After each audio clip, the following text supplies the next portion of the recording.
Allahu Akbar, Allahu Akbar, Allahu Akbar,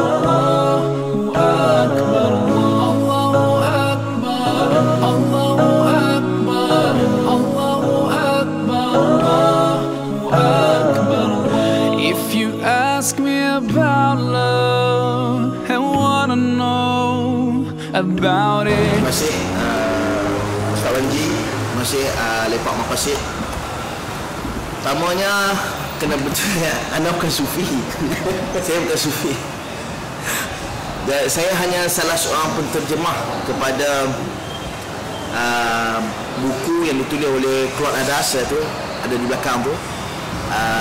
Dalam tajuk asalnya dia dalam bahasa Perancis, tapi kemudian terjemah ke dalam bahasa Inggeris, Voyage of No Return.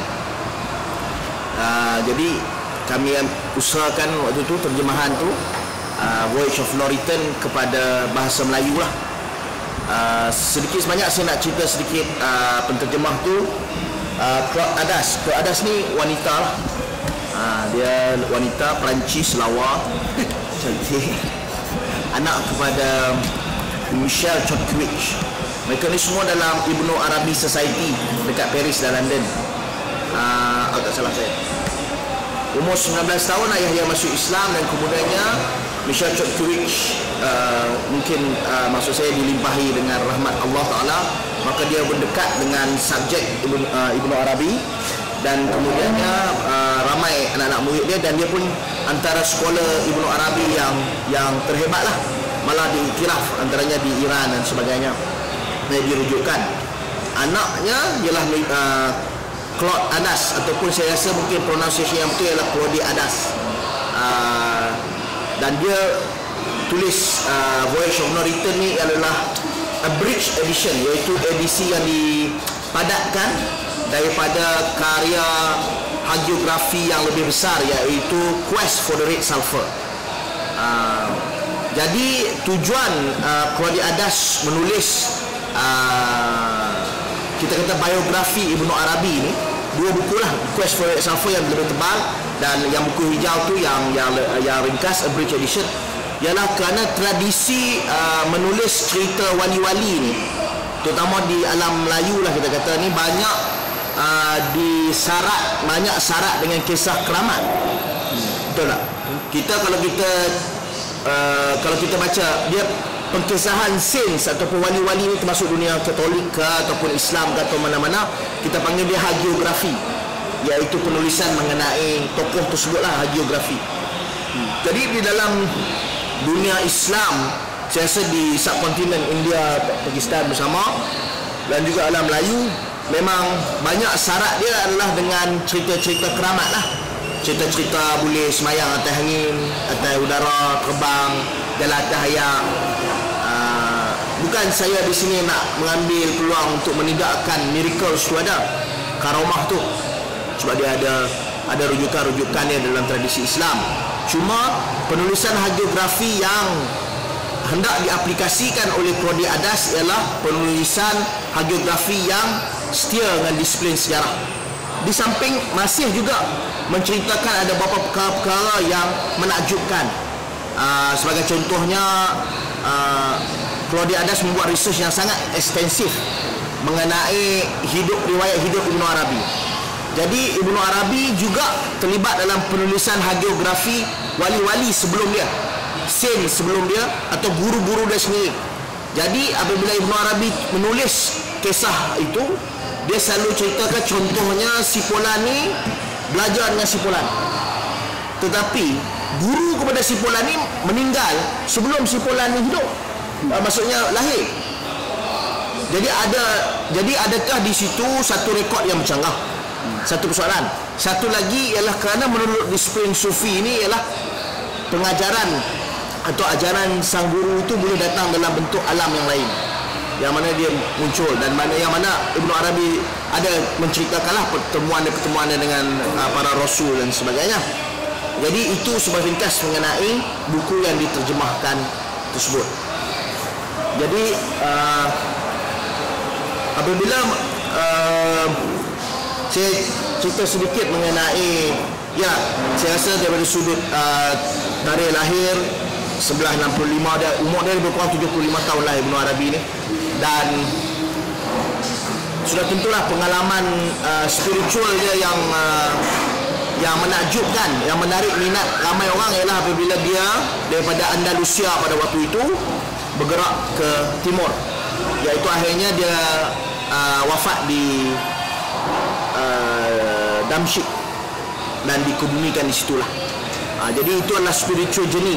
Tapi menarik menurut Qur'an Adas ialah tidak ada rekod journey dia tu. Adakah dia melalui darat atau dia melalui laut? Bandar mana yang dia singgah? Yang maksudnya apabila ada rekod mengenai perjalanan dia ke Mekah, dia ke Mekah dulu. Yang kemudiannya akhirnya dia yang mana dia hasilkan karya besar dia lah, Futuhat Makkiyah itu ataupun Meccan Revelation. Perjalanan dia tu bermula di yang kita kata Maghrib, Masyriq, iaitu barat lah. Perjalanan dia ke barat itu mula rekod bermula di Tunisia. Maksudnya dah barat dah lah, daripada Spanyol. Jadi sepanjang tanah yang kemudian kita kenal sebagai Libya ini dan sebagainya, tiada ada rekod. Dia tak singgah ke pekan ni, dia tak singgah ke pekan tu. Jadi kita tak tahu dia melalui laut ataupun dia melalui darat. Itu adalah kisah Ibnu Arabi yang saya rasa kalau kita baca dengan guru siapa dia, antara contohnya Abu Madian dan sebagainya. Tetapi yang saya nak sentuh antaranya ialah apabila Ibnu Arabi pada mulanya dia adalah keturunan bangsawan, dan sudah tentulah dia ada orang kata apa, cita-cita keluarga lah terhadap dia, yang mana dia akan menjadi seorang bangsawan juga. Walaupun kebanyakan keluarga dia itu memang terkenal mempunyai spiritual experience, sebagaimana yang pernah saya sentuh mengenai saya sentuh tadi dengan Ustaz Wanji ialah apa itu pakcik dia sendiri. Pakcik dia ialah seorang raja di bandar, nama saya tak tahu macam mana nak pronounce ni, Tlemcen, Tlemcen saya rasa. Pakcik dia adalah raja, pakcik belah ibu dia adalah seorang raja Tlemcen, yang mana satu hari ni dikisahkan sendirilah oleh Ibnu Arabi dan juga beberapa tokoh lain. Satu hari pakcik dia sebagai seorang raja duduk di tengah pekan. Tiba-tiba ada seorang guru sufi datang, dan pakcik dia kelilingi oleh ramai orang lah, raja semua anak bodek dan sebagainya. Dan jadi pakcik dia tanya satu soalan kepada guru sufi itu ialah, bolehkah baju dia ni, jubah dia ni yang serba mewah, pakcik dia duduk atas kursi, atas kuda, digunakan untuk solat? Jadi sufi tu gelak, guru tu tergelak menghina. Guru dia kata, ini soalan yang hang nak tanya kat aku, rakyat hang susah merana, hang tanya pasal jubah boleh bawa masuk solat ke tidak? Kata-kata guru tu telah menyebabkan pakcik Ibnu Arabi tu sendiri turun daripada kuda dan renounce kingdom dia, dan kemudian menjadi seorang spiritual master sendiri. Maksudnya Ibnu Arabi ni walaupun keluarga dia itu keluarga bangsawan, termasuk ayah dia sendiri, maksud saya ayah dia sendiri itu mempunyai spiritual experience. Dan apabila dia membuat keputusan untuk meninggalkan bangsawan dia, kebangsawanan dia, untuk tumpu kepada belajar Islamic sciences, termasuk hadis, fiqh dan kemudiannya tasawuf spiritual, dan antaranya ialah berkubur di dalam kubur. Antara latihan Ibnu Arabi ialah dia diam dalam kubur, dia hidup dalam perkuburan lah, dia berkhalwat lah orang kata. Khalwat sekarang makna lain kan, dia bersendirian dalam perkuburan. Antaranya untuk menidakkan ketakutan, keduanya menidakkan kesunyian, dan ketiga mengingatkan mati. Saya sebenarnya tak mau cerita doktrin, jadi saya sentuh sikit lah kan. Dan sudah tentulah lepas itu ascension lah. Jadi pada waktu tempoh tertentu, selain dia belajar dan dia tinggal di dalam perkuburan itulah dia mengalami yang saya sifatkan sebagai rapture, yang mana ada dalam buku tu lah. Rapture maksudnya saya guna perkataan dobrak lah, maksudnya dia pecah lah. Maka dia pecah dan dia Ibnu Arabi dia menggambarkan perjalanan tu ialah, dia kata dia dapat rahmat kerana dia ni express highway. Ibnu Arabi itu dia ditarik, gambaran dia ialah dia ditarik ke divine, ke Tuhan itu, dia ditarik dengan ekspres. Kepada yang biasa ialah dia harus melalui makam-makam dan tertentulah, melalui beberapa stages. Dan kemudiannya ada latihan dia. Kerana itu menurut Sufi dia harus ada guru, iaitu untuk membimbing dia melalui stages-stages dan kemudiannya kembali. Jadi Ibnu Arabi dia apabila mengalami ascension, iaitu naik Mi'raj, dia ditarik dengan ekspres dan kemudiannya dia dihantar kembali. Tapi apabila dia komentar dalam kitab-kitab dia pesan kata semua orang yang berharap untuk menjadi Sufi harus ada guru dan melalui makam tertentu, kerana dia berada dalam kes yang tersendirilah. Dan kerana itu dalam kes tersendiri itulah dia dikenal sebagai Syekhul Akbar, iaitu Syekh yang utama, Syekh yang utama, dan juga dia dikenal sebagai pemegang kepada mohor Nabi Muhammad sallallahu alaihi wasallam. Raja-raja. Kerana itu adalah tema dalam Fususul Hikam yang mana saya tak akan sentuhlah sebab. Dan kita perlu tahu bahawa hari ini kalau kita nak bincang doktrin Ibnu Arabi, itu sebab tu saya cakap kat Ustaz Panji, risau saya tengok poster sebab doktrin Ibnu Arabi ini terlalu besar, vast. Dia dikenali sebagai Sufi yang paling banyak menulis, dan menurut Osman Yahya, Profesor almarhum Osman Yahya, Osman Yahya bukan orang Melayu, dia orang Perancis juga. Dia buat kajian sehingga sekarang 800 karya Ibnu Arabi yang ditemui dan berjaya ditarikhkan dan dikatalogkan. Yang belum ditemui dan sebagainya antaranya ialah tafsir dia lah. Tafsir dia. Dan ramai orang ingat bahawa tafsir Ibnu Arabi sekarang ni ialah tafsir yang ditulis ni oleh Ibnu Arabi, tapi sebenarnya oleh anak murid dia Kashani. Nah, tetapi tafsir dia tu sendiri ada, tetapi hilang. Jadi apa yang menarik satu lagi ialah latar mengenai Ibnu Arabi ini ialah Ibnu Arabi ini memang Syekhul Akbar, memang sentiasa dekat dengan kontroversi macam Al-Wanji lah. Ada beberapa statement Syekhul Akbar yang contohnya dalam beberapa karya tertentu seperti Tarjuman Ashwaq, saya lupa lah dalam bahasa Arab, mungkin Ustaz Wanji boleh tolong saya, syair dia ataupun Tarjuman Ashwaq ialah, kalau kita terjemah dia adalah tafsiran terhadap keinginan lah. Kerinduan interpretation of desire, Tarjuman Ashwaq. Jadi dalam Tarjuman Ashwaq itu ada bait puisi yang cakap mengenai, yang menggambarkan mengenai sama ada hang penyembah berhala atau hang dalam masjid Ashful Mahjub, dan juga Junaid Al-Baghdadi dan juga Al-Halaj yang kita kenal. Tetapi dia mesti dia nak tanya Musa Wahdatul Wujud. Jadi Ibnu Arabi dia adalah tokoh yang menstrukturkan doktrin Sufi. Selain sudah tentu original lah, tetapi dia menstrukturkan doktrin Sufi menjadi satu formula, menjadi satu epistemologi, sebagaimana Imam Syafi'i buat terhadap ilmu fiqh. Jadi itu antara sumbangannya yang terbesar. Jadi apabila dia menyentuh contohnya metafizik yang berkaitan dengan one dan real, iaitu hak, yang kita kata al-haq itu, kita perlu juga mungkin mempertimbangkan selain daripada rahmat ataupun grace Allah kepada dia. Untuk sebab itu yang selalu dia sampaikan bahawa dia menulis bukan dia yang menulis. Kalau dia menulis, dia tidak ada kemampuan untuk menulis. Dia menulis kerana Allah izinkan dia menulis dengan kalam-kalam tersebut lah. Jadi apa yang saya kata nak perlu dipertimbangkan ialah latar Ibnu Arabi itu sendiri di Andalusia pada abad ke-11 sebagai contohnya. Kita harus tahu bahawa sejarawan menamakan Andalusia pada waktu itu ialah fenomena itu ialah dipanggil convivencia.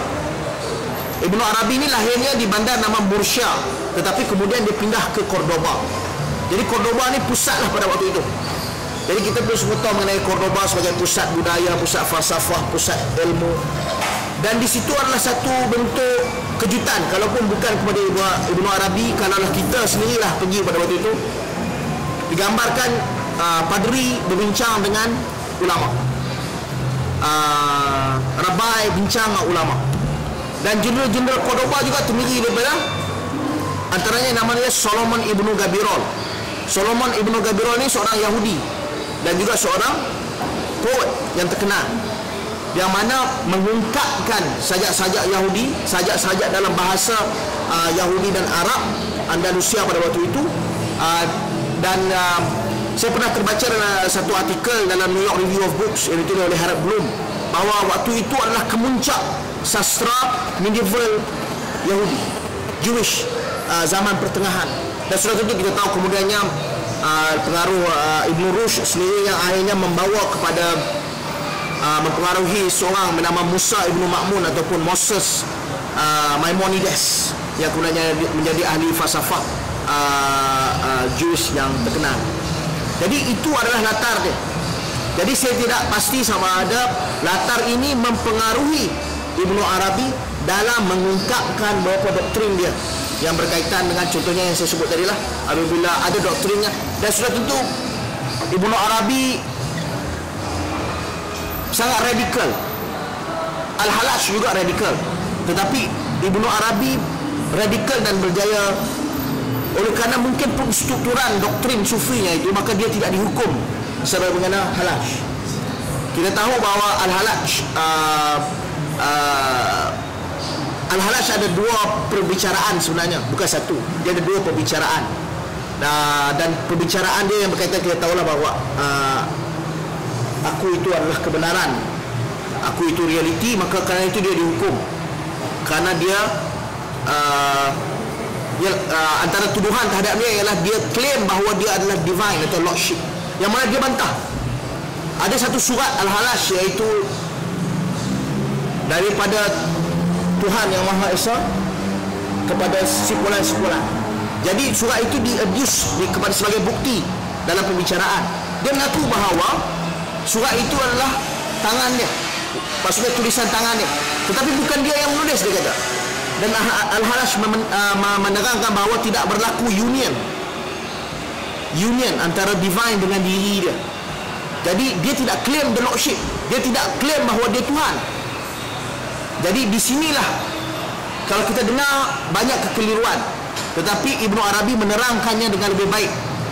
Antaranya kita tahu bahawa Ibnu Arabi sebagaimana yang saya sebut tadi radikal, mau tidak mahu kena sentuh sikit bahawa Ibnu Arabi ini dia memang menekankan mengenai ini kita panggil dia working metaphysics, iaitu methodical metaphysics, iaitu sufi bergerak daripada syahadah. Kita semua bergerak pada syahadah lah kalau kita. Tapi maksud saya doktrin dia itu kalau kita gambarkan sebagai fountain, iaitu air yang melimpah dia daripada syahadah, iaitu la ilaha illallah. Jadi saya katakan beginilah, bagi Ibnu Arabi sekolahnya dan perspektifnya ialah apabila sebut la ilaha illallah itu ialah mereka ni view Tuhan yang dikatakan kita ni penuh suspicious. Apabila kita kata tidak ada Tuhan melainkan Allah, seorang sufi akan kata betul. Kerana bagi dia, saya tidak kata Tuhan, ni kena betul-betul rekod ni. The conception of God is mere simulacra. Bagi sufi, the conception, bukan God, the conception of God is mere simulacra. Saya guna dalam bahasa Inggeris supaya saya nanti tak dihukum. Jadi konsepsi Tuhan sama ada konstruk mental, konstruksi Tuhan sama ada dalam konstruk mental ataupun batu. Sebagai seorang sufi, dan saya kata ini perspektif Ibnu Arabi, yang lain saya tak tahu, mereka memandangnya dengan penuh kecurigaan. Maka dia adalah satu benda yang sentiasa konstan, sentiasa berlangsung, kerana keberlangsungan dan kesinambungan itu ialah untuk menafikan apa sahaja yang bukan real. Jadi apa sahaja yang recorded by, apa sahaja yang dirakamkan oleh mata Ustaz Wanji, ni tak real. Ilusi tak benar. Ilusi. Fata Morgana. Dan apa sahaja yang ada dalam minda saya pun Fata Morgana. Jadi Sufi ni dah lama dah sebenarnya deconstructionism. Awal daripada Derrida, awal lagi daripada Porrico dan sebagainya. Spinoza ni. Tetapi sudah tentu sebagaimana saya sebut tadi ialah la ilaha illallah itu. Jadi dia datang daripada fountain itu, bahawa penafian terhadap sentiasa penafian, kerana wujud itu perspektif, dan saya rasa sekarang perspektif itu sudah menjadi general lah. Wujud itu bukan satu kata nama. Wujud itu yang selalu istilah teknikal yang digunakan oleh para sufi, wujud, iaitu untuk menggambarkan being, wujud, kewujudan dan sebagainya itu. Wujud itu adalah satu kata kerja. Wujud itu ialah to find, asas perkataannya Ustaz, betul kan kalau ni ya? Iaitu untuk menemui, untuk mencari. Maka untuk menemui real itu sentiasa to find dan to find, mencari dan mencari dan mencari dan mencari. Jadi saya kembali kepada tadi, ialah penafian, negation, iaitu la ilaha illallah. Negation bahawa semuanya itu unreal, dan yang realnya itu tidak akan tercapai. Sesuai dengan perkataan Saidina Abu Bakar bahawa apabila kamu gagal, saya rephrase balik, apabila kamu gagal comprehend atau menanggapi Tuhan itu, maka itu Al-ajzu anil idrak. Ya. Maka itu bermulalah maksudnya kefahaman mengenai real. Jadi bertitik tolak daripada situ. Ini saya sedikit kontroversi ialah bertitik tolak daripada situ ialah penafsiran bahawa the one, iaitu kita semua bukan Tuhan, tapi kita semua tidak terpisah dari Tuhan. Selamat. Sebab begini, kerana itu Ibnu Arabi cemerlang kerana dia boleh mengungkapkan dan menulis. Kerana Sufi ini berasaskan epistemologi experience, iaitu kerana itu yang sebelum Ibnu Arabi itu ialah hang kena mai belajar dengan aku baru hang boleh faham. Kalau tidak, hang tak faham. Kerana dia adalah satu bentuk pergerakan yang alami, yang sentiasa harus ada pengalaman dan sentiasa ada latihan. Dan kerana itulah apabila tuduhan bahawa Sufism atau mistik, Islamic mysticism ini mengabaikan the outward, iaitu solat, puasa, itu adalah salah. Kerana tak mungkin, maksudnya daripada sudut standardnya, tak mungkin bahawa kita boleh mencapai jikalau kita mengabaikan disiplin. Kerana itu Ibnu Arabi dan perspektifnya dan sekarang saya rasa dikongsi banyak oleh aliran Sufism ataupun kita kenal sebagai tarekat, ialah kita ada doktrin, kita ada metod, kita yang kemudiannya dipanggil the way. The way ialah tarikah, iaitu tarikah. Jadi mana-mana tiba-tiba, contohnya lah, saya bagi contoh ni, saya slide sikit, saya ni contohnya Ayah Pin. Contohnya Ayah Pin, katalah si A ni, ataupun katalah saya sendiri seorang yang percaya kepada banyak jalan menuju ke syurga, iaitu Allah itu Maha Penyayang, maka dia tidak boleh membataskan kasih sayang dia kepada sesuatu agama saja ataupun penganut agama. Jadi Ayah Pin pun dia ada possibility grace dengan Allah Ta'ala. Cuma apa kritikan saya terhadap yang macam Ayah Pin ialah apabila dia mula bergerak sebagai satu aliran spiritual dalam Islam, dan kemudian dia claim kata dia bukan luar Islam, itu urusan legal lah. Cuma saya kata apabila dia mula bergerak dalam disiplin spiritual Islam, maka dia mengatakan gini, the outward discipline, iaitu sebagai contohnya sembahyang, solat, puasa dan sebagainya, itu bukan sebahagian daripada spiritual Islam. Di situlah saya bermula kritikan saya. Tetapi bukanlah maksudnya bahawa keselamatan dia dengan Allah Ta'ala itu terbatas, sebab saya tak ada hak lah, kecuali saya menemui Allah Ta'ala dan tanya. Jadi daripada sudut tu, saya kembali ialah maka timbullah dua pengungkapan doktrin, iaitu yang dipanggil Wahdatul Wujud, yang bermula dengan kasus Al-Halash yang kesannya sangat besar. Dan kalau di Indonesia kita ada Syekh Siti Jenar lah. Manakala satu lagi ialah Wahdatul Syuhud yang diungkapkan oleh Junaid Al-Baghdadi, bermula dengan Junaid Al-Baghdadi. Respon kepada kes itu. Respon kepada Junaid tidak pernah menghukum Al-Halash. Dia ada pada waktu tu, dia ada pada zaman tu, dia tidak menghukum Al-Halash, tetapi dia mengatakan mengenai Wahdatul Syuhud, iaitu kesaksian, kesatuan kepada kesaksian. Manakala tadi ialah kesatuan kepada kewujudan, yang itulah terjadinya kontroversi apabila kita tafsir kepada kewujudan tu. Apabila kesatuan terhadap kewujudan, maka dikatakan union of being, maka kita wujud bersama dengan Tuhan. Di situlah ulama mengalami bukan pening, maksudnya kontroversi, provokasi, dan kemudiannya penghukuman terhadap Al-Halash. Walaupun Al-Halash mengaku sendiri bahawa dia sendiri tidak terima. Al-Halash menolak dua perkara. Satu ialah hulul, iaitu reinkarnasi, iaitu dia maksudnya dia adalah, kerana waktu itu adalah aliran falsafah Aristotelian, Ibn Sina, Neoplatonik, iaitu imagination dan dianggap theomorphism dan sebagainya.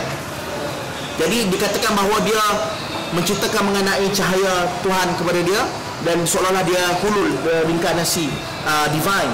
Dan keduanya ialah dia menafikan berlakunya union kewujudan, iaitu kesatuan dia dengan mutlak. Dan apabila dia menulis itu, surat yang saya sebut tadi itu, apabila dia menulis itu, dia mengatakan bahawa surat pertamanya datang daripada yang mutlak, yang tidak dapat ditanggapi, yang melangkaui nama-nama Tuhan, melangkaui sifat-sifatnya, yang mana yang kita tidak dapat tangkap tadi, yang tidak dapat real, yang kita tidak dapat tanggap itu adalah arahan mutlak kepada dirinya untuk menulis surat yang kontroversi itu. Ada dia tulis kata, aku al-haq, Tuhan kepada si fulan itu yang menjadi bukti.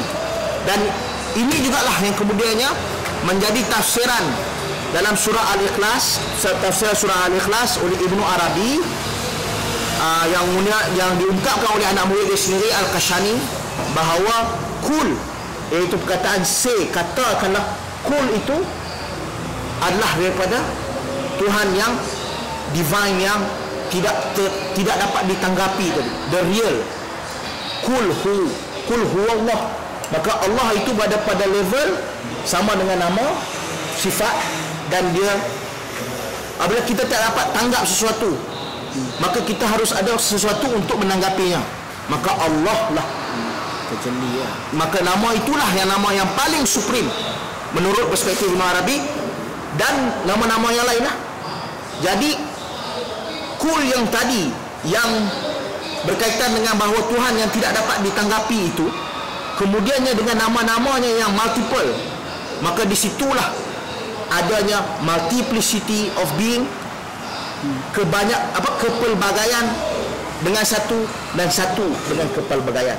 Di sinilah bermulanya bergeraknya doktrin yang kemudiannya diabsorb untuk mengasahkan metafizik kepada pluralisme.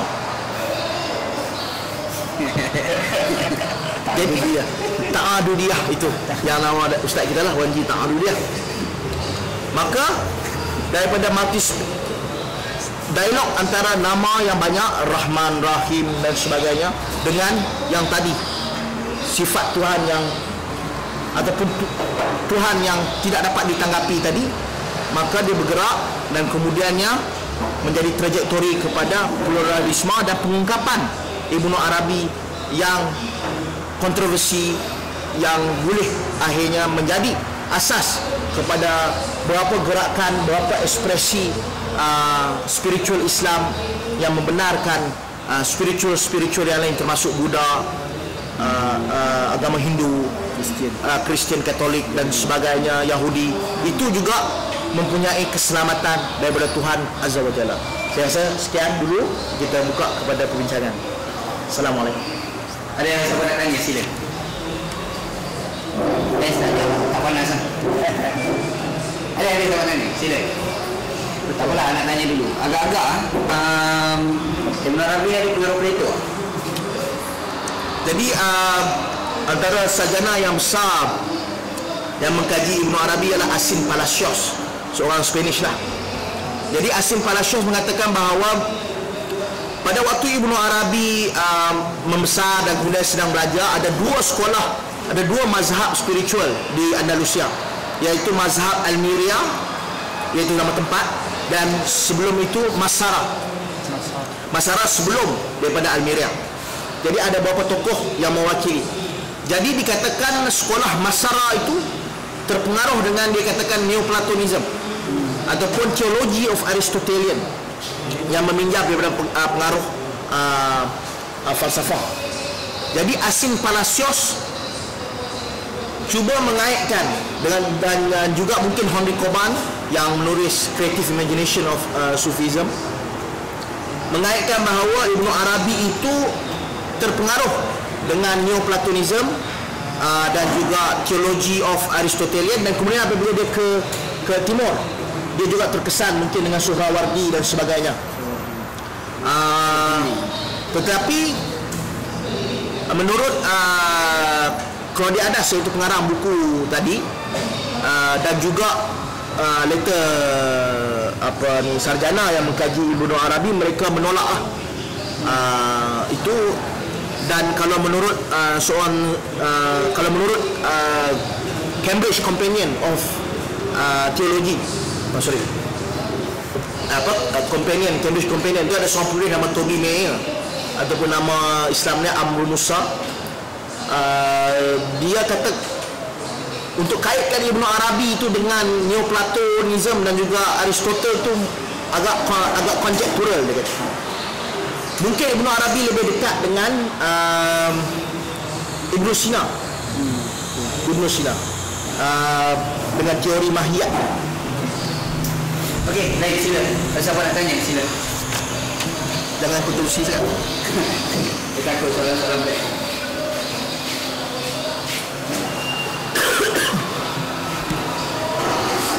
Silahkan. Bila Ibn Arabi ni, ulama macam Abdul Wahab Syarani kan, dia kata tak khusus al-hikam dengan futuhat makiyah, tak tahrif. Maksudnya perkataan kufur dalam futuhat khusus tu bukan Ibn Arabi yang tulis. Benarkah? Kalau dia kata perkataan kufur yang Ibn Arabi tulis dalam futuhat dengan kufur, dia bukan Ibn Arabi yang tulis, orang lain yang tulis. Oh, maksudnya ada orang tulis kitab lah. Selewengkan lah, selewengkan. Sejujurnya saya belum pernah menemui maksudnya komentar itu mengenai khusus dan juga mengenai futuhat. Kebanyakan yang saya temui, tetapi sumber saya kebanyakan yang sumber barat lah. Sumber barat seperti William Chittick, Dr. Reza Kazemi, Toby Mayer yang saya sebut tadi, Claudia Adas, James Morris, dan juga Michel Chodkiewicz. Maksudnya karya itu adalah karya Ibn Arabi lah. Maksudnya belum lagi saya menemui komentar bahawa ada orang lain yang mencampur adukkan dalam penulisan tu. Cuma yang kita tahu bahawa komentar Ibn Arabi, maksudnya komentar terhadap karya dia, komentar terhadap karya dia tu memang adalah syarah lah.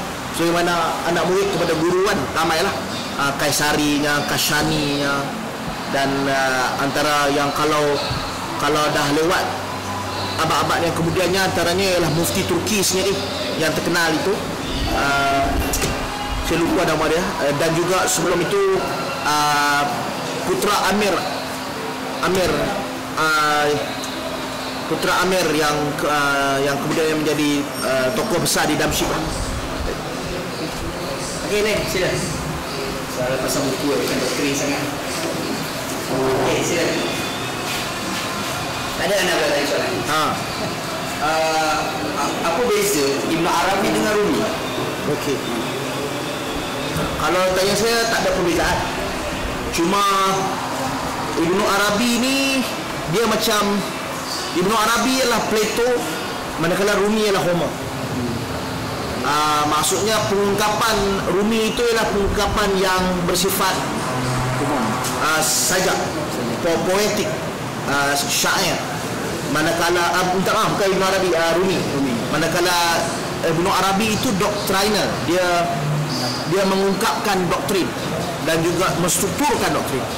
Manakala Rumi bukan terlepas daripada doktrin, tetapi pengungkapan dia itu lebih kepada intoxication lah.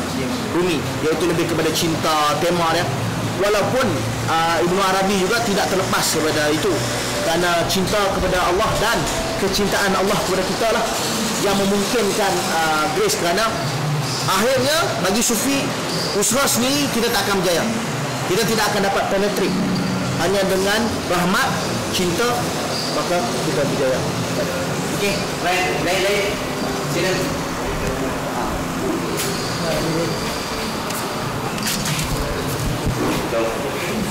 Sebenarnya tak tahu banyak sangat apa pasal Ibn Arabi tapi tak ada soalan yang tanya lah. Kita kena partisipatif.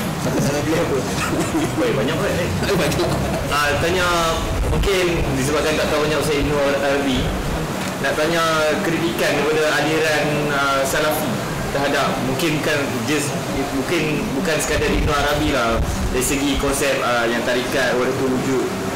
Ada tak kritikan Salafi terhadap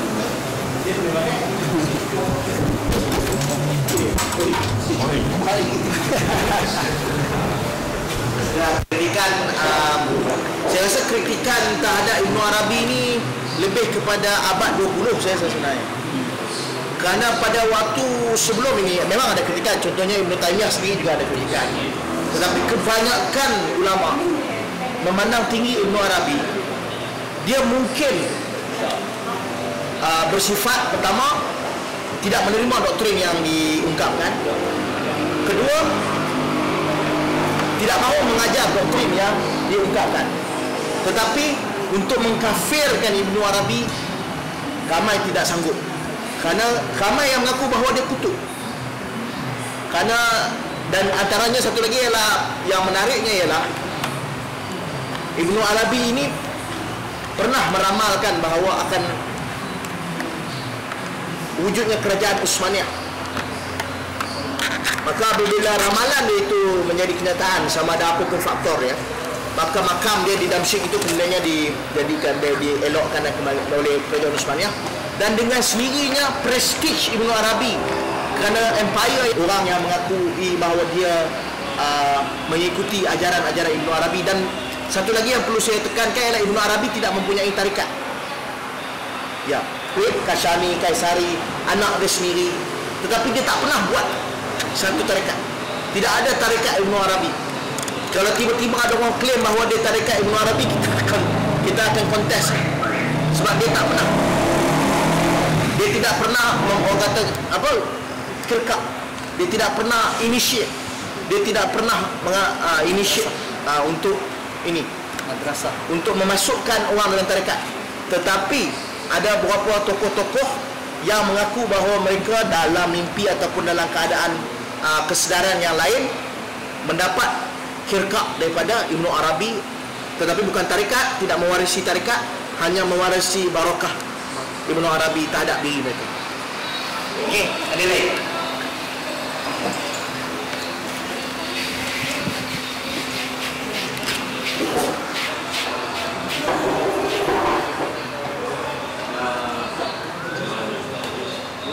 Ibn Arabi, kalau tak silap saya, dia kata dia sebagai penutup kewalian kan. Nabi Muhammad sebagai penutup kenabian, Ibn Arabi sebagai penutup kewalian. Apa beza dia sebab kewalian? Wali ni maksudnya orang yang bertakwa kan. Kenapa perlu ada penutup? Ibn Arabi mengaku dia sebagai penutup.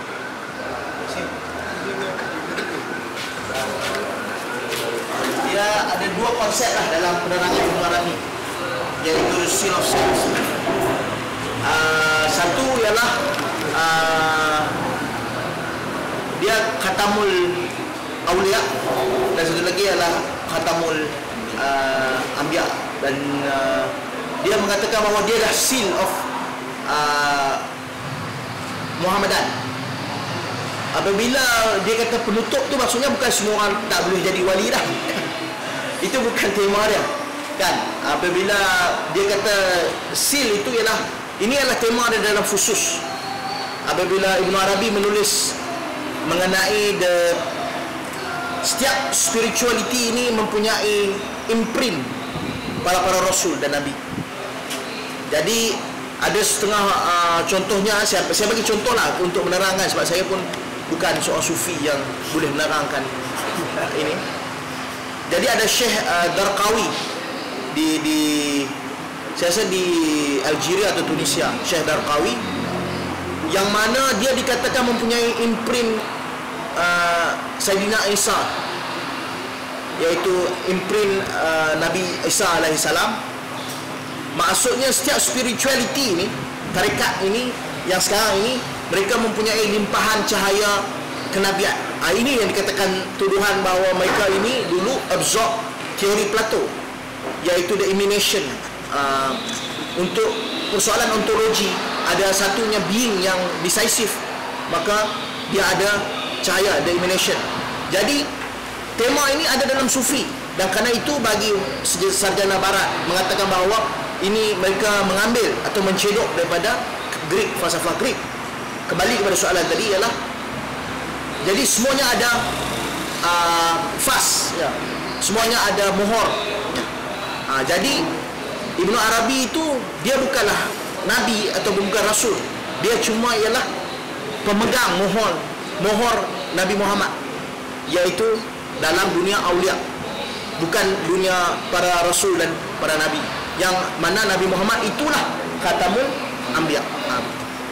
Okey, lain. Ada lain. Sila. Dia kalau boleh geram. Dia pasal dalam sufi, dia ada satu tajuk tau, namanya Tasya'ur al-ilahiyah. Tasya'ur al-ilahi. Tasya'ur ni bahasa kita panggil empati. Kita mengempatikan diri kita, diri orang dalam diri kita, kan. Dia ada simpati, dia ada empati, kan. Kita berbual dengan orang yang berada dalam kesedihan. Dia menceritakan, aku ni ada sedih lah, tak lulus kuasa lah, PMR spoil lah, contoh lah. Dia cerita dengan menangis. Masa kita dengar, kita try empatikan dia punya jiwa kita dalam jiwa dia. Kita empatikan. Itu dipanggil tasya'ur. Jadi dalam sufi, dia ada tasya'ur an-nabawiyah. Dia mempetikan diri dia dalam jiwa Nabi. Dan kadang-kadang dia mempetikan Tuhan. Sebab itu, contoh kat diri ni dibuat oleh Nabi SAW. Contoh masa Nabi SAW tahajud, nangis, menitik air mata. Masa tu Siti Aisyah radhiyallahu anha ni, dia pergi tanya Nabi, kenapa kau begini hebat menangis? Sedangkan kau kan dah Allah Ta'ala ampun dosa, ghufira lahu ma taqaddama min dhanbi. Allah Ta'ala ampun dosa kamu dan akan datang tempat kau maksud. Tapi Nabi SAW dia bagi satu jawapan yang ajaib, pelik sebenarnya. Dia kata, apalah an akuna abdan syakura. Dia bukan cerita pasal apa yang dia buat pada Tuhan, tapi dia menceritakan apa yang sewajarnya, apa yang telah Tuhan buat pada dia. Apakah tidak menjadi sebagai hamba yang bersyukur? Kenapa ungkapan Nabi jadi begitu? Ungkapan Nabi keluar begitu tu, dia membayangkan bagaimana nikmat yang besar Allah Ta'ala bagi pada Nabi. Dia merasakan, ya Allah, macam mana kita memberi satu nikmat pada orang. Dah macam inilah, orang perang cinta. Sudah, orang perang cinta. Dia tension dah, dia tension. Sebab aku dah bagi macam-macam pada kamu, tiba-tiba kamu tinggalkan aku. Dia punya sedih tu rasa, kan. Dia membayangkan pula macam mana Tuhan memberi sayang pada kita. Sebab tu dia boleh buka, apalah anakku dah abdan syakura. Apakah tidak aku ni sebagai hamba yang bersyukur? Maksud aku membalas balik cinta Allah SWT. Dia bagi tasya'ur al-ilahi. Dia mempetikan dirinya dengan Tuhan. Benda ni sebenarnya berlaku dalam banyak lagu. Contoh lagu Awanano. Awanano, dia ada elemen empati Tuhan. Walaupun tidak tercapai dengan jari sekalipun, aku tetap memberi sayangku kepada-mu, kan, dalam lagu Awanano. Awan langit tu tinggi tak sampai, tapi dia tetap memberi kasih sayang dia. Tuhan tu dia memberi kita nikmat walaupun kita tak nampak dia, kita tak cakap dia, kita tak kita tak ada. Tapi dalam keadaan dia tetap memberi nikmat. Itu ada unsur tasya'ur al-ilahi.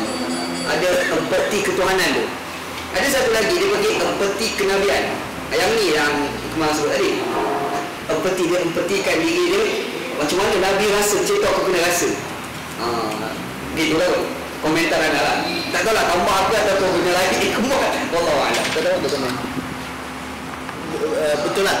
Maksudnya begini, spirituality dalam Islam ini maksudnya para rasul dan para nabi itu cahayanya tak habis.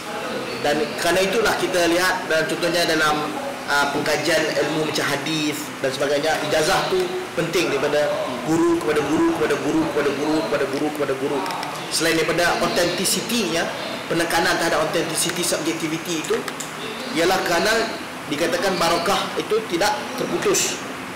Jadi begitu juga lah dalam spirituality tadi apabila sebut mengenai fas, iaitu mohor-mohor ni, cok-cok Nabi, maka dengan sendirinya orang akan lihat bahawa seseorang guru itu yang terkesan dengan sebagai contohnya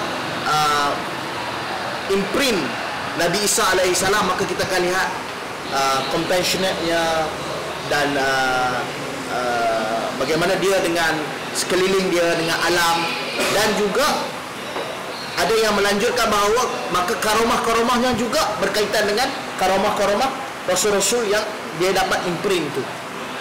Cuma kalau dia dapat imprint Nabi Musa, bukanlah dia boleh belah laut, dia tak boleh nak belah laut. Cuma maksudnya spirituality dia itu seolah-olah diwariskan, dan ada jejak-jejak yang kita boleh kesan daripada spiritual master itu. Itu adalah komentar-komentar orang yang menuruti tarikat lah. Iaitu saya bukan salah seorang sebenarnya. Nak saya salah seorang. Okey, soalan lain silakan. Tak ada tanya lagi soalan. Jalaluddin Akbar di Ilahi agak bergaul dengan Ibn Arabi. Saya tak pernah baca mengenai Akbar ni, din ilahi. Mengenai din ilahi ini, adakah pluralisme Akbar ini adalah pluralisme sosiologikal dan juga politik, ataupun dia memang berasaskan metafizik? Ataupun mungkin advisor dia itu sendiri adalah orang yang terkesan dengan Ibn Arabi, yang mana kita rasa tidak heran lah.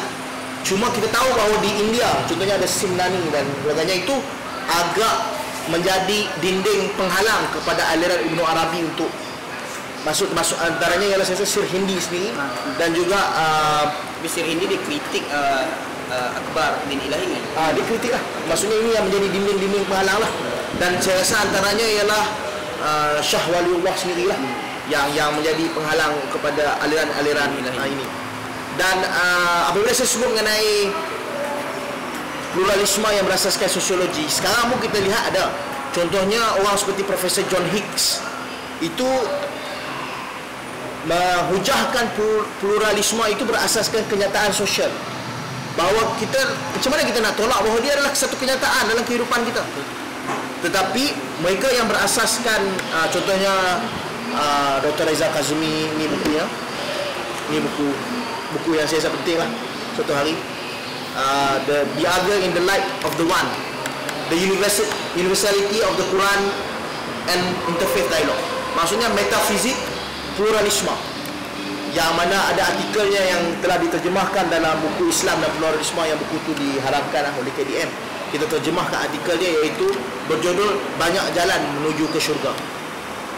Jadi the concept transcendent unity of religion itu, bahawa yang mana kita trajektorinya ialah daripada metafizik Ibn Arabi itu yang saya rasa di Malaysia ni masih kurang, kerana tak ramai yang mahu mengungkapkan doktrin-doktrin Ibn Arabi. Dan mungkin di dunia Islam sendiri, walaupun aliran dia meresap ke bawah kuat, terutamanya mereka yang mengikuti spiritual world lah, tetapi tidak dapat untuk mengungkapkan doktrin-doktrin yang menjadi asas kepada metafizik pluralisme.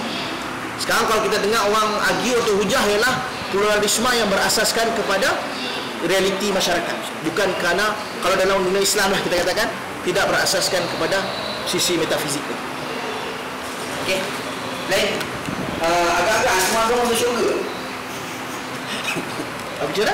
Semua agama pergi ke syurga, ataupun orang Kristian masuk neraka ke, orang Islam masuk syurga, macam mana kan? Semua yang baik masuk syurga. Walaupun agama Kristian. Walau soalan bagi saya ialah keselamatan berasaskan kepada doktrin Syekhul Akbar sendiri, dan juga ini bagi saya keselamatan Allah Ta'ala itu tidak terbatas, kerana siapa pun kita lah, kalau ulama ke syekh besar ke apakah, siapakah kita untuk membataskan kasih sayang dan rahmat Allah Ta'ala. Dan kemudian ada hujah yang lanjut dari itu. Okey, baik, kita terima bahawa Allah boleh membuka pintu keselamatannya kepada siapa sahaja, tapi bagaimana dengan kebenaran agama itu? Itu satu persoalan yang lain, yang mana saya lanjutkan lagi bahawa tadi itu yang pentingnya tadi mengenai multiplicity dengan the real tadi. Multiplicity nama dia, Rahman, Rahim, Ghafur, Qahar dan sebagainya, itu nama yang memperlihatkan multiplicity-nya dan kemudiannya dizahir dan dimanifestasi terhadap alam. Maka kita lihat bahawa kita ini seolah-olah wave. Apabila kita sebut La ilaha illallah, kita negate semua untuk mencapai real. Tetapi La ilaha illallah dan juga kemudian doktrin dia, iaitu formula dia yang kedua, iaitu Muhammadur Rasulullah, itu juga adalah wave yang patah balik menurut spiritual lah.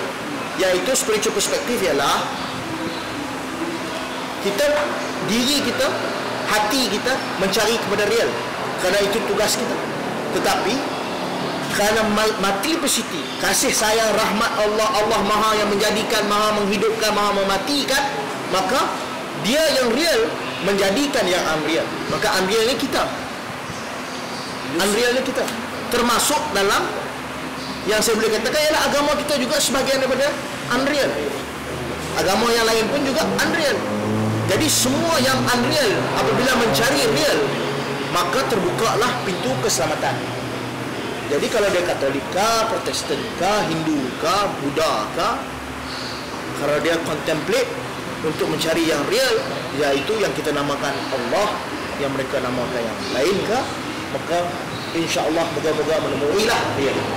Kalau Allah Ta'ala Maha Penyayang, kalau Allah Ta'ala Maha Penyayang, kenapa dia buat neraka? Tak payah buat neraka. Kerana multiplicity itu juga, multiplicity itu juga, bahawa dia yang maha baik, maka ada kejahatan, maka dan juga kerana itu ada neraka untuk menghukum. Tetapi adakah syurga itu adalah betul-betul rahmat bagi, maksud saya, adakah syurga itu adalah rahmat paling tinggi Allah kepada kita, ataupun yang lain, ataupun menatap wajah dia yang paling best? Jadi baik je ada soalan. Dia sebenarnya lari pada topik Ibn Arabi tak apa.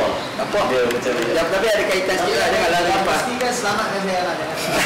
tak, okey, kalau yang apa beza dengan agnostik? Kalau macam tu apa beza dengan agnostik? Saya kata tak nak bisa. Okey. Saya kata siapa yang nak beri keselamatan, beri keselamatan. Okey, so macam mana dengan hujah-hujah yang hanya Islam, agama yang diredoi Islam paling tinggi semua? Okey, adakah sebenarnya orang yang mencari tu yang dalam social construct-nya Kristian semua macam tu, adakah mereka termasuk dalam Islam yang real yang cakap tadi tu? Faham? Dan kafir itu bukan kafir yang social construct, kafir ialah walaupun nama dia Muslim tapi dia jahat macam tu. Adakah pandangan dia macam tu? Ataupun sebenarnya walaupun dia realnya bukan Islam, tapi disebabkan rahmat tu dia tetap masuk surga? Faham tak? Situasi yang later tu ataupun yang the previous one? Kalau saya boleh terang, maksudnya maksud saudara ialah adakah macam contohnya beginilah, undang-undang mengatakan jangan minum arak, tapi dia minum. Adakah dia walaupun dia minum, layakkah dia masih lagi mendapat rahmat Allah? Ataupun yang satu lagi itu, dia mengikuti semua yang dikatakan social construct itu dan dia pun dapat rahmat Allah juga, macam tu kan? Lebih kurang. Atau lebih kurang ginilah saya, apa yang begini, apabila perspektif sufi, apabila membincangkan mengenai kafir, ialah mereka yang menidakkan real, menidakkan real, tak maaf, menidakkan dia. Dan janganlah kata sampai tidak, maksudnya dia orang spekulatif metafizik sufi, perspektif Ibn Arabi juga contohnya tidak menolak outward tadi ya, tetapi di samping kita menerima bahawa kita juga perlu solat, puasa, jangan berzina sebagai contohnya kan, saya bergelak sebagai contohnya dan sebagainya, iaitu ialah sebahagian daripada perfection of soul ya. Dan bagi sufi, apabila anda seorang Islam dan tentunya sufi sangat strict, dan ini penting untuk tegaskan mengenai Al-Halaj. Al-Halaj adalah seorang yang sangat strict dalam pemerhatian dia ibadah, dalam ibadah. Dan Al-Halaj menolak sebarang bentuk rukhsah. Dia tak terima. Dalam kehidupan dia melakukan sebiji tidak ada orang kata apa, pengurangan. Ini adalah hidup Al-Halaj. Dan apa yang begini jugalah hidup Ibn Arabi. Kerana Sufism, Islamic mysticism itu sangat dekat dengan disiplin. Tanpa disiplin tak ada latihan spiritual. Macam kita ni suka tengok bola, tengok puan ni susah kan, suka tengok awet dan sebagainya, tak boleh. Kita bukan yang mungkin ditakdirkan dalam spiritual world. tetapi macam mana yang saya nak ungkapkan tadi ialah rahmat, grace Allah tu tak terbatas ya. Dan kerana itulah perbincangan Sufism kita lihat bukan perbincangan salah atau benar, siapa masuk syurga, siapa masuk neraka. Dia ialah bagaimana kita sendiri diri. Sebab itu dia daripada doktrin dan kemudiannya daripada sudut metodnya, dia adalah bersifat subjektif. Guru dengan anak murid membimbing kan, dan tidak mempedulikan dunia luar. Ialah kerana dia adalah mengenai latihan perfection soul diri kita sendiri. Kita bertanggungjawab dengan diri kita. Sufi dia tak share pendapat fatriyakat, iaitu selamatkan diri sendiri, selamatkan keluarga, selamatkan masyarakat negara Islam. Dia tak ada negara Islam. Sufi agak sekular lah daripada sudut itu. Jadi dia sangat dia punya perspektif itu ialah diri sendiri, untuk menyempurnakan diri sendiri dengan Allah Ta'ala. Jadi walaupun Ibn Arabi ada menyentuh mengenai, ada satu contoh yang agak kontroversi ialah mengenai Fir'aun, iaitu Ibn Arabi dalam komentar dia ialah Fir'aun selamat, Fir'aun tak masuk neraka. Yang kemudian beberapa ulama lain lah menjadi asas untuk menyerang dia dan berhujah dengan dia. Bagi pandangan dia, Fir'aun selamat. Apabila dalam Al-Quran merakamkan bahawa walaupun dia sebut itu tidak in totality, bahawa aku beriman dengan Tuhanmu Musa, tetapi Ibn Arabi kata ini adalah satu benda yang sangat besar apabila Allah merakamkan dalam Quran. Kalau tidak, baik Allah kata kita kami jahanamkan tu Fir'aun ni dalam neraka ke-7 contohnya. Tetapi tak, Allah rakamkan bahawa Fir'aun apabila dia sama ada tenggelam atau tidak itu, dia kata sesungguhnya aku beriman dengan Tuhanmu Musa. Jadi pada doktrin Ibn Arabi, maka selamatlah Fir'aun daripada api neraka. Wallahu alam. Doktrin iblis. Saya tak ke situ lagi nanti. Okey, soalan. Sila. Mana belakang? Kenapa bukan yang sama lah suka tanya soalan? Baru ni saya ada tengok video kan, ajaran ilmu makrifat. Dia cakap kita ni dijadikan daripada zat Tuhan.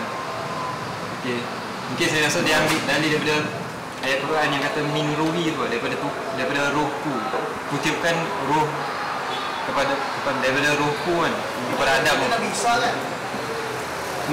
Masa kejadian Nabi Adam lah, dijadikan daripada rohku. Jadi saya rasa dia ambil tafsiran daripada tu. Soalan saya, adakah Ibn Arabi berfahaman macam tu, dijadikan daripada zat Tuhan? Macam mana ya? Maksudnya apa yang diterangkan oleh makrifat tu mengenai dijadikan daripada zat Tuhan? Adakah Ibn Arabi berfahaman bahawa kita dijadikan daripada zat Tuhan? Jadi satu juzuk daripada Tuhan. Satu juzuk daripada Tuhan. Spinoza punya. Maksudnya maksud yang ajaran itu ialah sebahagian daripada Tuhan masuk ke dalam Di mana ni? Lupa mikrofon. Mengenai kejadian ya. Saya apabila baca, katalah kita baca khusus mengenai khusus al-hikam mengenai Nabi Adam, saya penceritaannya tidaklah maksudnya sebahagian daripada diri Tuhan itu menjadi diri kita kan. Ya. Apabila ditiupkan Ruh Kudus, Ruhul Kudus itu dia masih lagi makhluk lah. Maksudnya makhluk lah. Allah Khalik meniupkan ruh yang makhluk ke dalam Nabi Adam, dan Nabi Adam pun menjadi manusia insan yang boleh bernafas. Tapi ialah saya tak tahu makrifat, ajaran makrifat itu apa sebenarnya yang dia masukkan daripada zat. Sebab beginilah, kerana zat, sifat Allah, nama Allah yang maha menjadikan dan sebagainya, Allah yang maha menjadikan itu, dia menjadikanlah. Dan kalaulah ajaran makrifat itu membayangkan bahawa katalah Allah ini kan ambil daripada dagingnya maka aku bagi untuk itu, saya rasa bukan ajaran spiritual Islam yang autentik lah. Tapi saya pun takut nak komentar punya ajaran yang lain kan. Kita pun tak tahu mengenai ajaran yang lain. Sekali kita mengkafirkan ke semua tak betul lah. Okey. Dia problem Ibn Arabi, kawan dia banyak sastra, jadi tak ada boleh tafsiran. Tafsiran tu macam-macam. Masalah. Kan tadi ada cakap yang dalil yang Islam yang paling tinggi dan tak ada lagi lebih tinggi. Islam hanya agama Islam yang diredui itu. Adakah berdasarkan apa yang di-explain tadi tu, Islam yang dalam konteks tu ialah Islam yang real tu lah, bukan Islam yang ada betul? Adakah itu Islam yang real? Absolut Islam. Betul. Apabila Ibn Arabi menggunakan mengenai Islam, dia cakap mengenai agama Islam. Maksudnya agama Islam dengan dogmanya dan sebagainya. Okey. Tetapi dia tidak, maksudnya tidak menolak perspektif Ibn Arabi, tidak menolak mengenai dogma-dogma yang lain. Masing-masing ada dogmanya.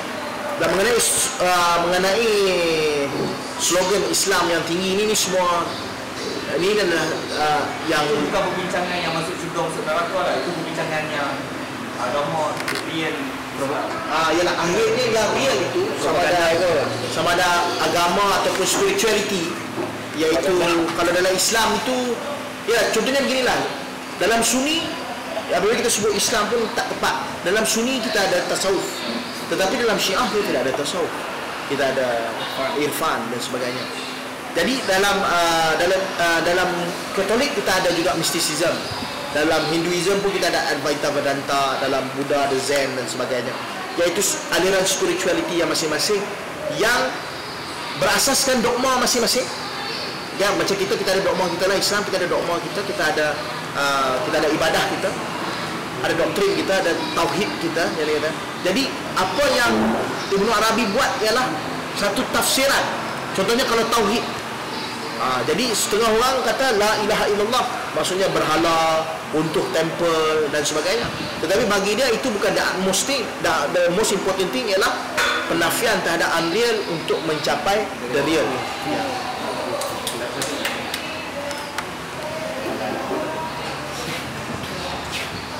Okey, berkenaan yang pluralism tu, pluralism ke banyak jalan ke tarikat tu, adakah itu dia macam universal metodologi untuk semua agama dalam mencapai keharmonian? Adakah dia macam dia universal agama untuk siapa-siapa je boleh guna guideline itu yang dimasukkan? Dan kalau itu keadaannya, kenapa agama yang diturunkan oleh Tuhan tak bersifat demikian? Kenapa dia nak another entity Islam? Kenapa dia tak? Ini cemburu ni. Pertamanya macam saya kata, perspektif Ibn Arabi itu eksklusif terhadap Islam bagi saya. Tetapi dia bercakap bahawa keselamatan bahawa terbuka kepada dogma dan agama yang lain lah. Dan dia tidak bersifat, dia tu ajaran Ibn Arabi itu satu sintesis kepada agama yang lain. Kan, kalaulah ada agama yang merasakan dia boleh mencedok, itu satu lain, ataupun inspired dengan Ibn Arabi, itu satu yang hal yang lain. Tetapi kita kena lihat bahawa memang ada kebangkitan. Contohnya Dr. Reza Kazmi menulis buku sebelum ni, iaitu Majlis Ehad, Ibnu Arabi dan Sankara. Dia mengkaji 3 tokoh ni. Majlis Ehad dalam Catholicism, jadi dia Christianity, seorang mistik dalam Kristian. Manakala Sankara ialah Advaita Vedanta, iaitu aliran yang menentang, yang menolak dualism. Dualism ni ialah sama dengan kita lah, iaitu mencari real, menolak atma, menolak maya untuk mencapai atma. Jadi menolak maya, maya ialah fata morgana lah, unreal, untuk mencapai atma, real. Dan juga Ibnu Arabi lah, al-haq dan sebagainya dalam konsep tauhid. Jadi masing-masing sebenarnya tradisi masing-masing mempunyai ada spirituality yang agama yang kita kata samawi, termasuk Buddha dan sebagainya. Walaupun dalam buku teks kata dia adalah agama budaya dan sebagainya. Agama yang samawi ini, dan sebenarnya semua agama ialah samawi, dan okay, agama yang maksudnya agama itu pasti ada aliran tradisional yang mana ortodoknya itu akhirnya sampai ke sintesis ini. Sama ada kita temui atau tidak temui lagi. Jadi dia on the rise lah. Sebagai contohnya pemilihan Pope sekarang ni, Pope Francis yang mengambil nama Francis, Saint Francis, iaitu dia ada kena-mengena dengan bahawa persekitaran yang mahu lebih lembut, yang mahu lebih spirituality berbanding dengan politik dan sebagainya. Jadi kita lihat bahawa dia on the rise. Walaupun tension dia macam kita dalam dunia Islam kan, 5 tahun dulu untuk orang membincangkan Ibnu Arabi mungkin satu benda yang orang takut, gementar. Tapi sekarang kita boleh bincang dan sebagainya. Okey, Ikmal punya pandangan, semua agama ni benar ke? Pandangan saya agama Islam saya ni benar. Jadi Kristian tidak benar. Tadi Kristian dan sebagainya itu mempunyai kebenarannya masing-masing. Yang akan diselamatkan oleh Allah Subhanahu Wa Taala. Sikit ya. Oh, disimpanlah. Nak tanya pasal benda tu wujud lah.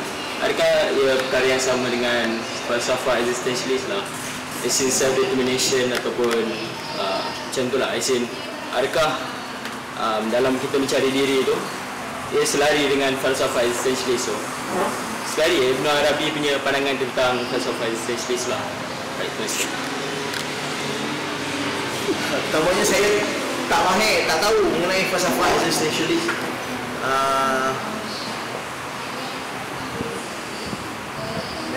Jadi existentialist ni dalam sekolah mana maksudnya? Maksudnya adakah dia existentialist sat ke ataupun bagaimana ya? Maksudnya yang dalam mencari Dia punya kata yang sama seperti falsafah existentialist. oh ya.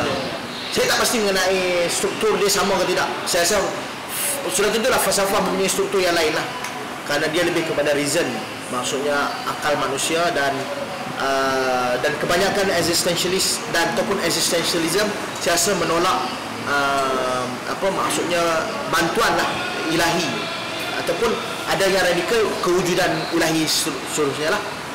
Ini sudah tentulah berbeza dengan Sufism, agama, spirituality, dan juga tentulah Ibnu Arabi yang mana grace Allah itu, cinta Allah itu sangat penting dalam tema dia. Walaupun dalam pencarian iaitu wujud itu sendiri sebagaimana yang saya kata ialah satu verb kepada to find, iaitu mencari, tetapi mencari itu akhirnya matlamatnya ialah kepada real, iaitu menolak semuanya yang unreal. Jadi saya rasa sintesis existentialism pula lebih dekat dengan sintesis falsafah, iaitu this is the best possible world. Betul tak? Ya, bahawa ini adalah kenyataan lah. We have to deal with it. Kalau di sudut falsafah, bahawa this is the real. Tidak mungkin ada alam lain yang real.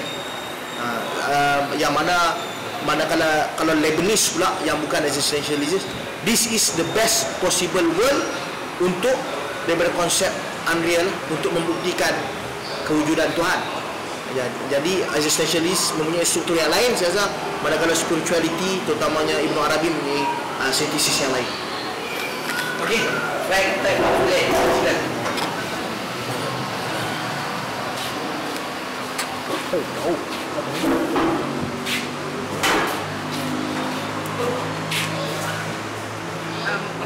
just a question. Like, ada orang akan cakap that there's spirit of Sufism macam would predict the coming of Christianity or Islam. So macam in that spirit of finding yourself dalam Sufism, macam can it be divorced from mencari Tuhan that would mean Allah? In the spirit of spiritualism, boleh tak kita mendalami Sufism tapi in the concept of pluralism but not exactly finding Allah in that context?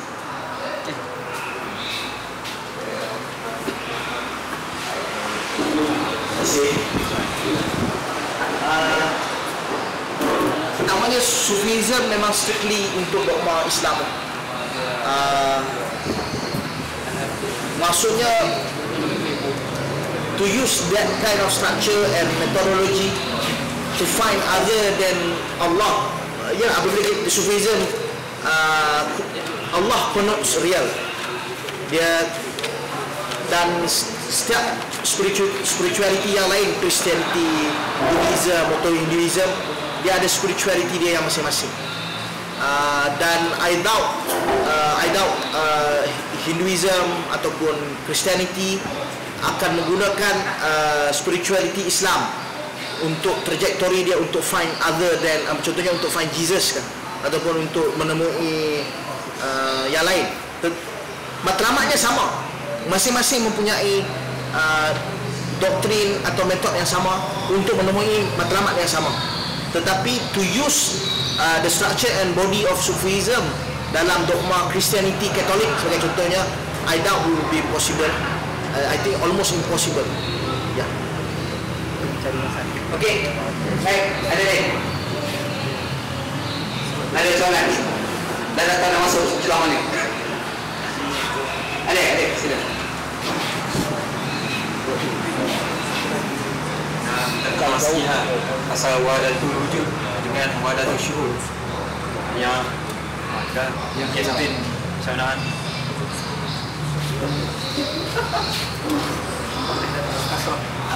Wahdatul wujud ya, wahdatul wujud macam yang saya sebut tadi lah, maksudnya formula Al-Halash dan Ibnu Arabi yang Ibnu Arabi terang wahdatul wujud itu iaitu oleh kerana semuanya daripada real, akhirnya semuanya ini adalah real. Maksudnya semua ini adalah ilusi, yang hanya ada adalah real. Maka kita bukan Tuhan, kita bukan Tuhan. Tapi dalam bahasa yang sangat sederhana, kita datang daripada Allah. Sekali itu disebut selalu inna lillahi wa inna ilaihi raji'un.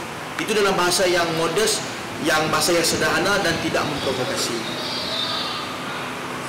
Problem dia saya rasa apabila kita membayangkan bahawa kita ni apabila kita sebut wahdatul wujud, seolah-olah kita ni combine dengan Tuhan. Kita wujud sama dengan yang tadi yang tidak ditanggapi tadi. Ya.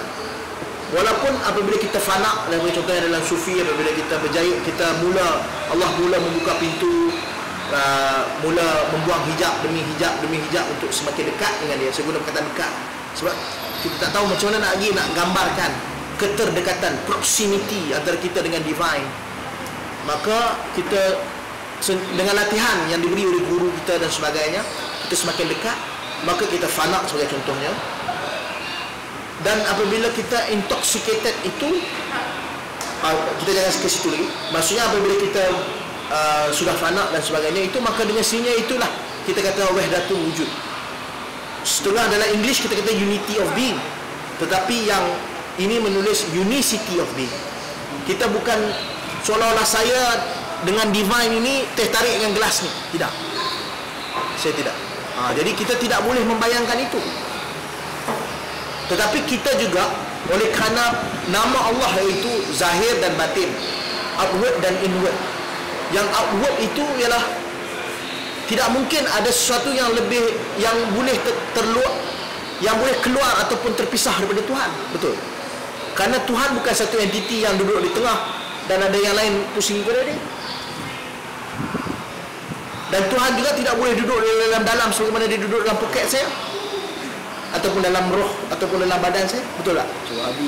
Jadi jadi Tuhan yang maha zahir dan Tuhan yang maha batin itu, yang zahirnya itu sudah tentu kita tidak boleh kata-kata hakim ini terpisah daripada ketuhanan. Dan dengan sendirinya itu Sufi sampai ke sintesis bahawa tidak mungkinlah restoran ini bukan Tuhan.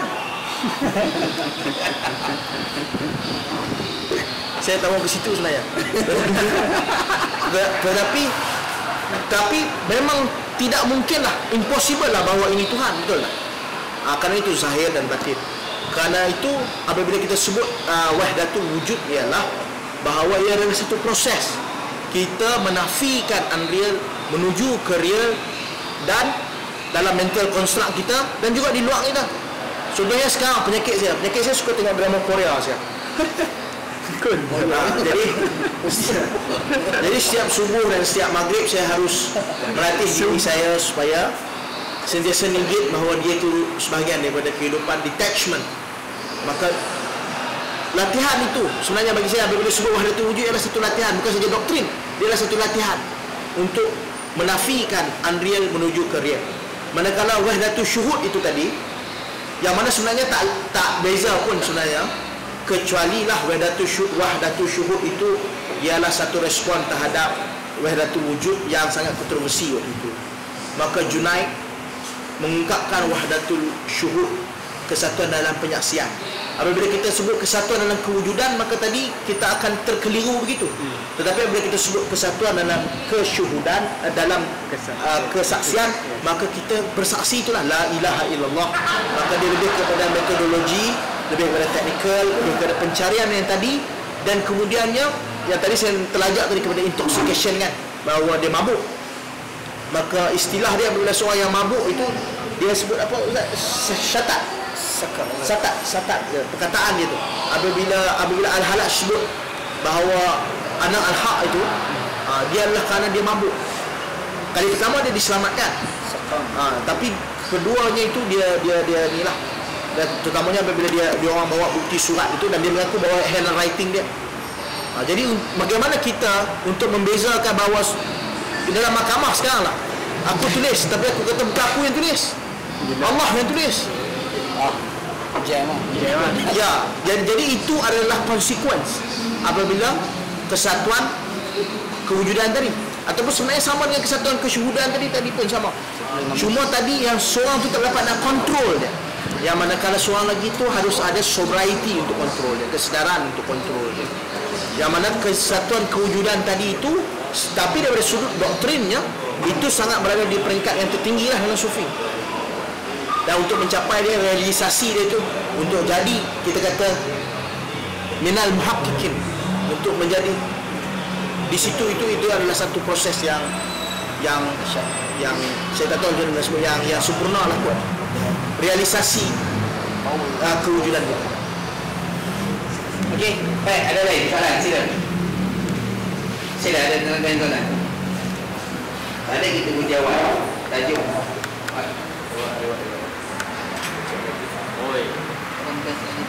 Ada soalan yang berbunyi. Ada kalau SMS. Dah ada orang hantar SMS. Sudah dah ada SMS. Jadi kalau tak ada pun memang dia hantar sini. Soalan next, Ali dari White 8C Hospital Kelang. Salam saudara Iqmal. Saya ingin bertanya, adakah masih wujud sosok-sosok seperti Ibn Arabi yang wujud dalam budi Islam dan siapa? Terima kasih. Ini soalan insaf. Ada yang dance. Soalan saya tak susah macam mana saya nak tahu kan. Yalah sebab Sufi kebanyakan Sufi master ni menyembunyikan diri dia. Dia tidak mahu ditemui. Dia itu Syiah je kan. Tapi apa yang saya nak hubungkan dengan soalan band saya lah begini. Ini penyakit kita ialah apabila ulama kita banyak tak menulis di Malaysia ni kan. Kita berbanding dengan Ibnu Arabi yang 800 korpus karya dia yang berjaya dikenal pasti dan diketuai. Kita tahu ada setengah orang tu dia warak, dia zuhud, Yang mana itulah satu-satu dalam perspektif sufi itu adalah peringkat-peringkatnya, ataupun dalam bahasa makam-makamnya. Tetapi untuk sampai ke satu peringkat untuk mengungkapkan dan menulis itu perlu ada realisasi spiritual. Dan jadi kita tak pastilah dengan yang ada di Malaysia ni. Bukan saya kata mereka bukan seorang yang dekat dengan Allah kan. Itu nanti masalah salah faham.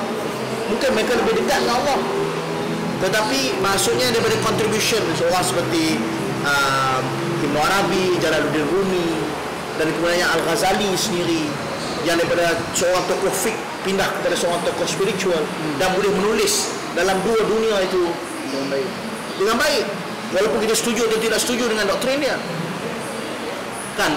Apabila dia sebut tahafud al-falasifah, karya dia itu sendiri adalah satu perspektif falsafah. Tapi kita tak temui sekarang. Kebanyakan attack ialah melalui YouTube dan sebagainya kan. Kita itulah ya respon saya kepada bands lah kan. Untuk cari saya tak tahulah macam mana nak cari kan. Untuk tapi masalah dia bagi saya itu pengungkapan kurang sekarang.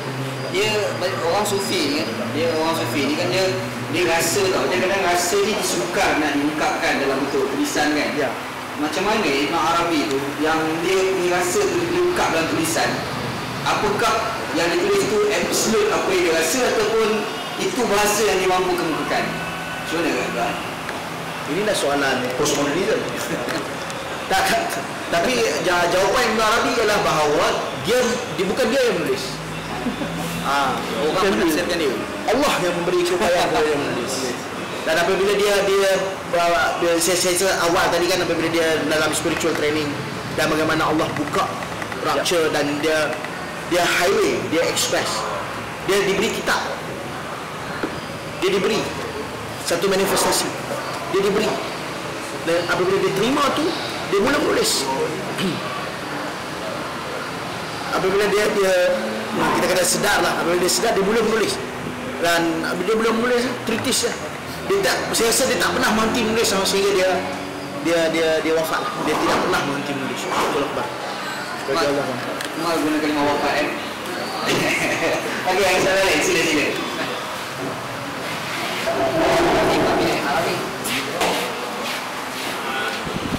Kebanyakan ulama dia contoh ulama fiqah kan. Di akhir perjalanan hidup dia mesti ke sufi. Kebanyakannya lah. Pendapat dan saya nak tambah lagi tu tentang sufi ni. Kata Rabi'atul Adawiyah, orang yang hilang dalam mencari Allah ni, dia tak kenal letih, sakit ke cinta. Dan dia macam kelebihan diberi kepada dia, tapi dia belajar ilmu hadis. Dan kita kena tahu bahawa dia terlibat dengan penafsiran, tafsiran hadis, tafsiran Quran, dan juga fiqh sendiri. Cuma doktrin dia mengenai sufi itulah, doktrin dia mengenai spiritual itulah, ataupun doktrin dia mengenai real itulah yang lebih menjadi utama lah. Dan itu pun keinginan dia. Jadi itu semua adalah terkait lah, iaitu disiplin menjadi sebahagian daripada jalan, dan jalan ialah menuju real. Dan saya rasa itu jugalah pada ulama-ulama fiqh yang lain lah. Apabila ulama fiqh itu mengabaikan sisi sufi, maka dia keras. Jadi dia legalistik. Dia tidak ada compassion. Bagi dia salah atau benar, hukum atau tak hukum. Jadi dia tidak ada kemaafan dan tidak ada poetik, sisi poetik. Ya? Tak ada flexibility keanjalan dan sebagainya kan. Dan yang Rabi'atul Adawiyah itu yang saya terang juga lah, akhirnya bukan syurga neraka kan, the ultimate itu hanya manifestasi dia mencari Allah, mencari Allah. Akhirnya the ultimate ialah kasih sayang Allah Ta'ala. Walaupun saya rasa salah bila sebut itu. So kalau itu nak tengok ahli sufi ni memang ahli orang-orang tua lah. Macam just Ustaz Wanji pun aku bukan sufi. sebab based pada spiritual experience tu. Tak juga. Spiritual experience itu tidak semestinya kerana umur. Ya. Okey, ada lagi soalan? Soalan tadi bincang apa korang? Bincang ada syurga bincang. Okey, sila. Ada yang bertanya soalan? Sila.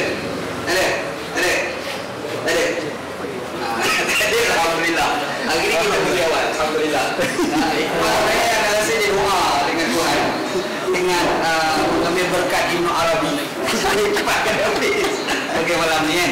Anda rasa sekadar dulu bincang kita pada malam ni. Sebanyak dari Kumar kita bagi satu tepukan pada beliau. Dan lagi dua. Dan juga Allah Assalamualaikum warahmatullahi wabarakatuh.